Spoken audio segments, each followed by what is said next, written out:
நீங்கள் இறையச்சம் போகணும்னு நீங்கள் பிரச்சாரம் பண்ணுறீங்க கடவுள் இல்லைன்னு. ஆனால் இன்னைக்கு கடவுள் இருக்கிறாருன்னு இப்போ மதுரை இந்த கள்ளழகர் விழாவெல்லாம் எவ்வளோ கூட்டம் சார், அது எப்படி தமிழ்நாட்டில் நடக்குது? அப்போ ஒரு மேல் சாதியிலிருந்து வந்த ராமசாமி நாயக்கர் சொல்லியே இங்கே நடக்கலை, இப்போ நீங்களாம் சொல்லி நடக்க போதா?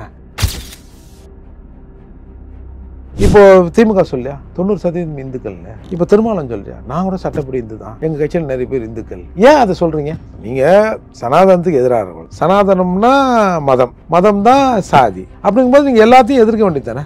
அப்போ நீங்கள் இந்துக்களாக இருந்து கொண்டு எப்படி ஒரு இந்து வழிபாட்டை நீங்கள் இது மாதிரி குறை சொல்றீங்க? அப்போ இது எல்லாமே அரசியலுக்காக. பேசுகிற போது ஒரு வித்தியாசமாக பேசுன்றதுக்காக என்னத்தையாவது வாய்க்கு வந்தது பேசிட்டு கடைசியில் இவங்களே போய் கும்பாபிஷேகம் போகிறது, இவங்களே பண்ணுறது. என்னென்னா இவங்க எல்லாத்தையும் இவங்க பண்ணணும்னு நினைக்கிறாங்க. அதை பிஜேபி இன்றைக்கி ஒரு மாற்றாக தானே நிற்கிது. இப்போ யாரும் பிஜேபி நல்ல கட்சி, வெளிப்படையாக சொன்னால் பிஜேபி நல்ல கட்சி அப்படின்னு யாரும் இங்கே போகல சார். தமிழகத்தில் இந்த திராவிட கட்சிகள் குறிப்பாக திமுக இவங்க பண்ணுற அட்டூழியத்துலேருந்து இதுக்கு மாற்றாக ஒன்று வரணும் அப்படின்னு தான் எல்லாரும் நினைக்கிறாங்க. இப்போ நாம் நேரடியாக பிஜேபியால் நமக்கு என்ன இங்கே டிஸ்டர்ப் இருக்குது தமிழ்நாட்டில்? வேறு தமிழ்நாட்டு அரசியலில் நீங்கள் எவனும் பேசுகிறதுக்கு இங்கே யோகியதை இல்லை. எதாக இருந்தாலும் சம்மந்தம் இல்லாமல் இவராக ஆஜராகி எதை சொன்னாலும் நாங்கள் வலுவாக இருக்கிறோம். ஆனால் ஒன்று இந்த சமூக பிரச்சனையை மட்டும் பேச மாட்டார். இந்த சமூகத்துக்கான சிக்கல் இருக்குதுல்ல, இதை எதையும் பேச மாட்டார். நாங்கள் எப்பொழுதுமே திமுகவோடு இருப்போம். இப்போ என்ன சொன்னார்? இப்போ இடையில எத்தனை உயிர்களை பலி கொடுத்தாவது திமுகவை காப்போம். என்ன பிடுங்கிறதுக்கு நம்ம காக்கணும்? நம்ம கூட்டணி சரி சார், ஆனால் கூட்டணியிலேருந்து நம்ம பங்கு என்ன, நம்ம சமூகத்துக்கான பங்கு என்ன? இப்போ நான் சொல்கிறேன்ல, இவங்க ஆட்சியில் 7,833 கோடி செலவு பண்ணாமல் திருப்பி அனுப்பப்படுறது ஒரே ஒரு நாள். திருமாவளவன் பேசியிருப்பாரா? நான் பல இடங்களில் பேசிக்கிறேன். ஒரு கக்கூஸ் கட்டுறதுக்கு சார் போன வருஷத்துக்கு 3 வருஷம் ஒரு 120 கோடி ஒதுக்கி 2 கோடி ரூபாய் செலவு பண்ண 112 கோடியை திருப்பி கவர்மெண்ட் அனுப்புது சார். எங்கள் பணத்துலேருந்து சப்ளாலேருந்து மகளிர் உரிமை தொகைக்கு பணம் எடுக்கிறாங்க, இலவச அரிசி கொடுக்குறதுக்கு பணம் எடுக்கிறாங்க. இதெல்லாம் கேட்கணும்ல சார். கேட்டால் இந்த மக்கள் உங்கள் கூட நிற்பாங்க, நாங்களும் நிற்போம். ஆனால் முழுக்க 24 மணி நேரமும் ஐயோ திமுக கொசு, இந்த பெத்த சின்ன குழந்தைங்க அம்மா கண்மூச்சி பார்த்துப்பாங்கல்ல, ஈயரு மாண்டாமல் அந்த மாதிரிலாம் திமுகவை பார்த்துன்னுக்கிறேன்.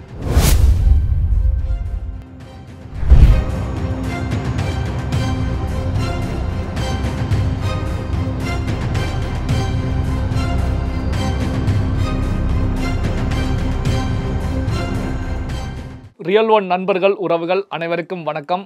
பல்வேறு முக்கியமான தகவல்கள், செய்திகளை பகிர்ந்து கொள்ள நம்மோடு இணைந்திருப்பவர் புரட்சி தமிழகம் கட்சி தலைவர் வழக்கறிஞர் ஏர்போர்ட் மூர்த்தி அவர்கள். வணக்கம் சார். இப்போ ஜூன் 22ஆம் தேதி முருக பக்தர்கள் மாநாடு, அதற்கான வேலைகள் நடந்துகிட்டு இருக்கு. இப்போ பார்த்தீங்கன்னா இது குறித்த விமர்சனங்களை திமுக கூட்டணியில் இருக்கக்கூடிய கட்சிகள் முன்வைக்கிறாங்க. வீரமணி அவர்களை பொறுத்த வரைக்கும் ஆரிய மதவாத சக்திகளின் திடீர் முருக பக்தி தமிழகத்தில் எடுபடாது அப்படிங்கிற கருத்துக்களை முன்வைக்கிறாங்க. செல்வ பெருந்தகை அவர்களை பொறுத்த வரைக்கும் முருகன் பாஜகவை சூரசம்காரம் செய்வார் அப்படிங்கிற கருத்துக்களை முன்வைக்கிறாங்க. திருமாவளவன் அவர்களை பொறுத்த வரைக்கும் இது போன்ற பாஜகவுடைய முருக பக்தி நாடகங்களை தமிழக மக்களும் ஏற்றுக்க மாட்டாங்க, முருக கடவுளும் ஏற்றுக்கொள்ள மாட்டார் அப்படின்னு சொல்லி வைக்கிறாங்க. அப்போ இந்த முருக பக்தர்கள் மாநாட்டை பார்த்து திமுக இருக்கக்கூடிய கட்சிகள் அச்சம் கொள்கிறதா? என்ன காரணம்? இதனுடைய பின்னணி எப்படி சார் பார்க்குறீங்க? கடவுள் மறுப்புன்னு சொன்ன பெரியார் மண்ணு அது இதுன்னா அங்கே தான் இன்னைக்கு பிஜேபி கால் ஒன்று இருக்கு. நீங்கள் கடவுள் மறுப்பு பேச பேச இங்கே ஏதாவது இந்த மாதிரியான கோயில் திருவிழாக்கள் நடந்தால் எவ்வளவு கூட்டம் கூடுது. அதால் இவங்க பேசுறதுக்கு நேர் எதிராக நடக்குது. ஒரு கால் இவங்க இந்த கடவுள் மறுப்பை பற்றி பேசுறது, ஒரு கால் முதல்வர் குடும்பத்தை பற்றி திரும்ப பேசுகிறாரோன்னு கூட எனக்கு நினைக்க தோணுது. ஏன்னா ஸ்டாலின் அவர்கள் எதுவும் பெருசாக போகிறதில்ல, அவங்க வீட்டம்மா கோயில் கோலனும் போயிருக்காங்க. ஒரு கால் அதை குறிவைத்து இவர் ஏதாவது அறிவுரை சொல்கிறாரான்னு கூட நமக்கு தெரியல. இப்போ முருகர் மாநாடை முதல்ல சீமான் போட்டார், அப்போ ஏகப்பட்ட விமர்சனம் பண்ணாங்க. இப்போ திமுக வேலை எடுக்கலையா சார்? மக்களுடைய மனநிலை இங்கே கண்ணை மூடி சாமி கும்பிட்ற நிலையில் பல பேர் இருக்கான். நீங்கள் கிட்டத்தட்ட ஒரு 70-80 வருஷமாக இந்த கடவுள் மறுப்பை சொல்கிறீங்கன்னா எல்லாரும் இன்றைக்கி ஒரு கட்டத்துக்கு என்ன தெரியுமாட்டா, எல்லா மதங்களும் ஒரு இறை அச்சத்தை ஏற்படுத்துது. ஏன் இறை அச்சத்தை ஏற்படுத்துகிறாங்க? இப்போ இறைவனின் திருப்பெயரால்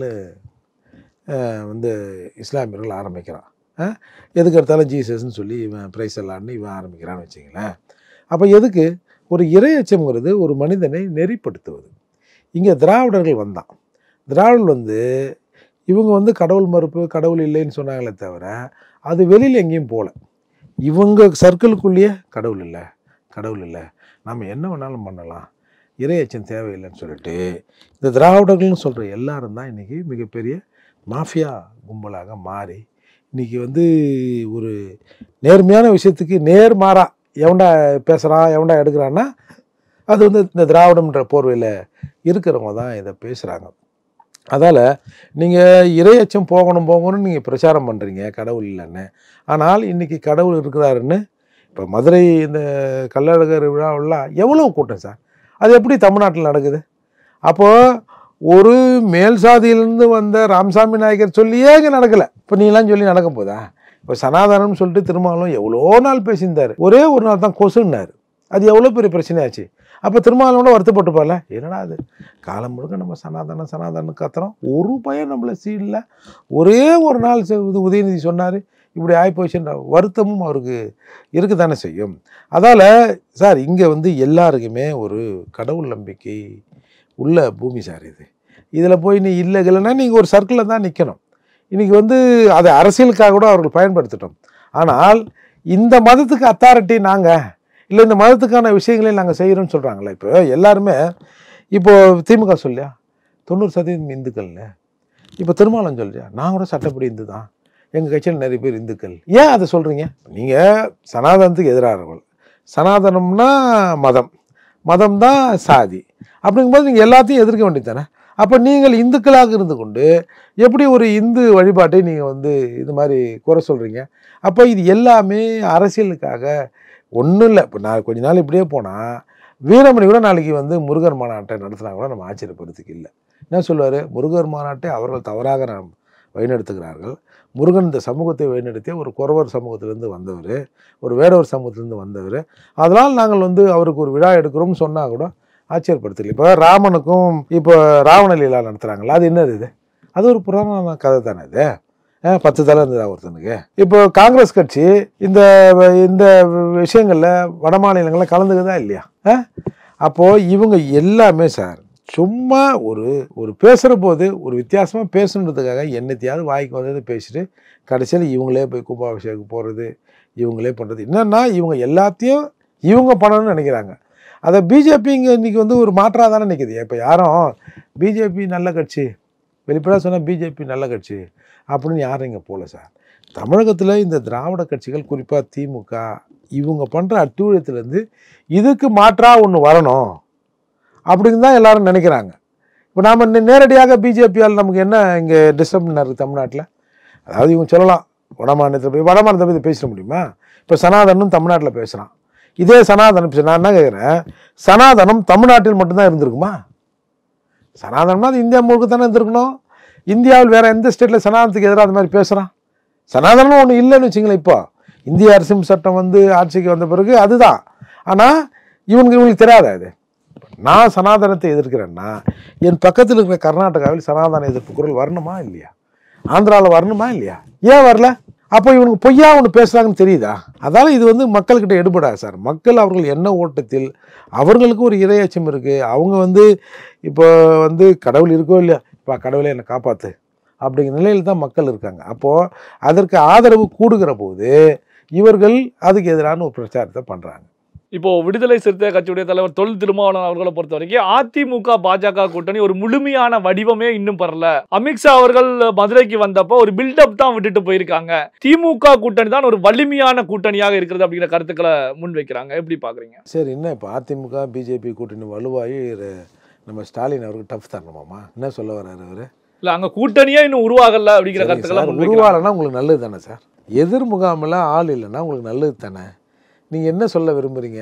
எதிர் முகாம் கொஞ்சம் வலுவாகி ஸ்டாலினுக்கு டஃப் கொடுத்து ஸ்டாலினை தோக்கடிங்க அப்படின்னு சொல்ல வர்றாரா? என்ன சொல்ல வர்றாரு? இல்லை நாங்கள் ஸ்ட்ரென்த்தாக இருக்கோம், ஜெயிக்கக்கூடிய அளவில் இருக்கும். ஆமாம், இருந்துட்டு போங்க, அதுதானே நீங்கள் விரும்புகிறீங்க. இப்போ அவங்களும் வலுவாக இருந்து நீங்களும் வலுவாக இருந்தால் ஒரு ஈக்குவலான பிரச்சனை நடக்கும்ல, ஒரு போட்டி நடக்கும்ல. சரி, அவன் தான் வலுவில்லை, நீ ஏன் அவனை பார்த்து பயப்படுற? சார், நீ திருடனில்ல, ஏன் போலீஸ் என்ன பயப்படுற அப்படின்னு ஒன்று இருக்குல்ல சார். நீ திருடனில்ல, போலீஸ் பேரிகார்டு போட்டு செக் பண்ணுறான், உங்கள்கிட்ட எல்லாம் டாக்குமெண்ட்லாம் இருக்குது இல்லை, நீ எதுக்கு பயப்படுற? நீ தான் வலுவாக கரெக்டாக இருக்கிறல்ல. அப்போது சார் எல்லாத்துக்கும் இவர் தான் வாய். வேறு தமிழ்நாட்டு அரசியலில் நீங்கள் எவனும் பேசுகிறதுக்கு இங்கே யோகியதை இல்லை. எதாக இருந்தாலும் சம்மந்தம் இல்லாமல் இவராக ஆஜராகி எதை சொன்னாலும் நாங்கள் வலுவாக இருக்கிறோம். ஆனால் ஒன்றே ஒன்று, இந்த சமூக பிரச்சனை மட்டும் பேச மாட்டார். இந்த சமூகத்துக்கான சிக்கல் இருக்குதுல்ல, இதை எதையும் பேச மாட்டார். நாங்கள் எப்பொழுதுமே திமுகவோடு இருப்போம். இப்போ என்ன சொன்னார் இப்போ இடையில, எத்தனை உயிர்களை பலி கொடுத்தாவது திமுகவை காப்போம். என்ன பிடுங்கிறதுக்கு நம்ம காக்கணும்? திமுகவை காப்பதற்கு திக இருக்குது, மற்ற கட்சிகள் எவ்வளோ பேர் இருக்கிறாங்க. அவங்க யாருன்னா உயிரை கொடுத்து காப்பாற்றட்டும். இப்போ ஏதோ 4000 கோடி சொத்துக்குது அது இதுன்றாங்கல்ல, எப்பா உங்களால் தான்ப்பா இவ்வளோ சொத்து இருக்குது, நீங்கள் வந்து அதை கொஞ்சம் காப்பாற்றுங்கப்பா அப்படின்னு இல்லை இவங்க சொல்லணும். சார் நாமளே ஓட்டாந்தரையாக இருக்கிறோம். ஏதாவது கிடைக்குமா போகுமா வருமா, அங்கங்கே பீ தண்ணியை குடிச்சிட்டு மூத்தத்தை குடிச்சிட்டு தெருவில் நடக்க விட மாட்டான், கோயிலுக்குள்ளே போக விட மாட்டான், போலீஸ் ஸ்டேஷன் போனால் கம்ப்ளைண்ட் எடுக்க மாட்டான். இப்பேற்பட்ட நிலையில் இருக்க நம்ம என்ன மயிருக்கு உயிரை கொடுத்து திமுகவை காப்பாற்றணுன்ற? திமுக காப்பாற்றினா நம்ம ஸ்டாலின் இருக்கிறாரு, உதயநிதி இருக்கிறாரு, இன்பநிதி இருக்கிறாரு, அவங்க குடும்ப வகையாக காப்பாற்றணுமே. அப்போது இவரோட நோக்கம் இந்த பெரும்பான்மை சமூகமாக இந்த சமூகத்தை காட்டி இவர் ஏதாவது வயிறு வளர்த்துக்கணும். இப்போ திருமாவளவன் இந்த சமூகத்தின் பக்கம் நின்னா ஏன் நம்ம அவர் மீதான விமர்சனங்களை வைக்க போகிறோம்? இன்றைக்கி கிட்டத்தட்ட இந்த 4 ஆண்டுகளில் 7833 கோடி, எவ்வளோ 7833 கோடி ரூபாய் எங்கள் சப்ளான் பண்ண திருப்பப்பட்டிருக்கு. சார் 7000 கோடினா எவ்வளோ சார்? நியரிங் 8000 கோடி சார். 7833 கோடி சார் இந்த 4 ஆண்டுகளில் திருப்பி அமைச்சிருக்காங்க சார். இந்த இவ்வளவு கோடி இருந்தால் ஒரு இல்லைங்க, ஒரு எஸ்சியில் தொழில் முனைவோருக்கு ஒரு ஆளுக்கு ஒரு 10 லட்சம் கடன் தரேன், எவ்வளோ பேர் கொடுத்துருக்கலாம்ல? இதெல்லாம் பேசுறதுக்கு வாய் இல்லையே உனக்கு? நாங்கள் திராவிடத்தை காப்பாற்றுவோம், திமுகவை காப்பாற்றுவோம், ஸ்டாலினை காப்பாற்றுவோம், உதயநிதியை காப்பாற்றுவோம். நான் இருக்கும்போது தான் கலைஞர்களை முதலமைச்சராக நாங்கள் பாடுபட்டோம். இப்போ ஸ்டாலின் அவர்களை முதலமைச்சராக பாடுபடுவோம். அடுத்து உதயநிதி, அடுத்து இன்பநிதி. இது ஒரு பழப்பா? நம்ம கூட்டணி சரி சார், ஆனால் கூட்டணியிலேருந்து நம்ம பங்கு என்ன, நம்ம சமூகத்துக்கான பங்கு என்ன? இப்போ நான் சொல்கிறேன்ல, இவங்க ஆட்சியில் 7833 கோடி செலவு பண்ணாமல் திருப்பி அனுப்பப்படுறேன். ஒரே ஒரு நாள் திருமாவளவன் பேசியிருப்பாரா? நான் பல இடங்களில் பேசிக்கிறேன். ஒரு கக்கூஸ் கட்டுறதுக்கு சார் போன வருஷத்துக்கு 3 வருஷம் ஒரு 120 கோடி ஒதுக்கி 2 கோடி ரூபாய் செலவு பண்ண 112 கோடியை திருப்பி கவர்மெண்ட் அனுப்புது சார். எங்கள் பணத்துலேருந்து சப்ளான்லேருந்து மகளிர் உரிமை தொகைக்கு பணம் எடுக்கிறாங்க, இலவச அரிசி கொடுக்குறதுக்கு பணம் எடுக்கிறாங்க. இதெல்லாம் கேட்கணும்ல சார்? கேட்டால் இந்த மக்கள் உங்கள் கூட நிற்பாங்க, நாங்களும் நிற்போம். ஆனால் முழுக்க 24 மணி நேரமும் ஐயோ திமுக கொசு, இந்த பெத்த சின்ன குழந்தைங்க அம்மா கண்மூச்சி பார்த்துப்பாங்கள்ல, ஈயரும் அண்டாமல், அந்த மாதிரிலாம் திமுகவை பார்த்துனுக்கிற. அதால் இவர்கள் மக்களுக்காக இவர்கள் இல்லை, அதால் மக்கள் இவங்ககிட்ட இல்லை. அதால் சும்மா உருட்டி மிரட்டி எதையாவது கேட்போம், எதை கொடுக்குறே வாங்கிப்போம். இப்போ திமுக கூட்டணியில வெளியில இருந்து ஏதாவது ஒரு கட்சிகள் கூட்டணியில இணைந்தால், இப்போ தேமுதிகவோ பாமகவோ ஏதாவது ஒரு கட்சிகள் இணைஞ்சா கூட்டணியில இருக்கக்கூடிய கட்சிகளுடைய எண்ணிக்கை தான் குறையும் 2026. அதாவது தொகுதிகளுடைய எண்ணிக்கை குறைவாகத்தான் போகும். அப்படி தொகுதிகள் குறைக்கப்பட்டால் விசிக போன்ற கட்சிகள் திமுக கூட்டணியை விட்டு வெளியேறுவதற்கான வாய்ப்புகள் இருக்குமா? எப்படி? அதான் சொல்லிட்டார்ல, எல்லா கதையும் நாங்கள் மூட்டோன்னு. அப்புறம் எப்படி போவார்? கொடுக்கறத வாங்கி வேணுதான். 6 தொகுதியை விட குறைந்தாலும் திமுக கூட்டணி விசிக பயணிக்கும். ஏன்னா இது வெற்றி கூட்டணி இல்லை. அப்படின்னும் போது நாங்கள் இதை விட்டுட்டு அப்படி போனோம்னா மதவாதம் உள்ளே பூந்துடும், பிஜேபி உள்ளே பூந்துடும்னு ஒரு வாசகம் நம்மக்கிட்ட இருக்குது ஆல்ரெடி. அதனால் அதை சொல்லிவிட்டு சரி எல்லாம் இருக்கிறதே எல்லாரும் நிறைவாக நாங்கள் பகிர்ந்து எடுத்துக்கணும், நாங்கள் கூட்டணிக்குள் குழப்பம் வந்தால் பிஜேபி வந்துடணும் ஒரு வாசகத்தை சொல்லிவிட்டு கொடுக்கறத வாங்கிட்டு போக வேண்டியது தான். பல்வேறு முக்கியமான தகவல்கள் செய்திகளை நம்முடைய உறவுகளுடன் பகிர்ந்து கொண்டதற்கு நன்றி சார்.